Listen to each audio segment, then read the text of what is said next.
Ahmedabad crime બ્રાન્ચે બનાવટી ચલણી નોટોના મોટા રેકેટનો પર્દાફાશ કર્યો છે। 2 કરોડ રૂપિયાની નકલી નોટો સાથે 6 આરોપીઓને ઝડપી પાડતા આ સમગ્ર મામલે સુરત કનેક્શન સામે આવ્યું છે। તપાસ દરમિયાન જાણવા મળ્યું છે કે આ નકલી નોટો સુરત જિલ્લાના કામરેજ તાલુકાના ધોરણપાડી ગામમાં આવેલી એક આશ્રમમાં છાપવામાં આવતી હતી।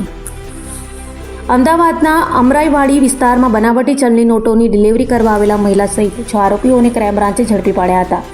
તેમની પાસેથી અંદાજે 2 કરોડ રૂપિયાની નકલી નોટો કબજે કરવામાં આવી છે। આરોપીઓની પૂછપરછ દરમિયાન નકલી નોટોના તાર સુરત સાથે જોડાયેલા હોવાનું બહાર આવ્યું છે। તપાસમાં જાણવા મળ્યું છે કે કામરેજ તાલુકાના ધોરણપાડી ગામમાં આવેલા સત્યમ યોગ ફાઉન્ડેશનમાં આ નોટો છાપવામાં આવતી હતી। આ મામલે ગામવાસીઓએ પણ ગંભીર આક્ષેપો કર્યા છે। તેમના કહેવા મુજબ આશ્રમની આડમાં શંકાસ્પદ અને અસામાજિક પ્રવૃત્તિઓ ચાલી રહી હતી। ગામવાસીઓના જણાવ્યા પ્રમાણે રાત્રિના સમયે મહિલાઓની અવરજવર રહેતી હતી અને ઓટો રિક્ષા દ્વારા આવન જાવન થતું હતું। સાથે જ આશ્રમમાં ગામ લોકોને પ્રવેશ પણ આપવામાં આવતો ન હતો। આશ્રમની આસપાસ ઊંચી દિવાલો બનાવવામાં આવી હતી, જેના કારણે શંકા વધુ ગાઢ બની હતી। ગામવાસીઓએ અગાઉ પણ આ બાબતે વિરોધ નોંધાવ્યો હતો।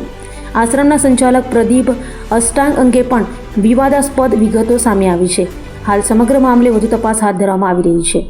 ગામવાસીઓએ સરકારને આ આશ્રમ તાત્કાલિક બંધ કરવાની માંગ પણ કરી છે। આ બનાવ બાદ વિસ્તારમાં ચકચાર મચી ગઈ છે।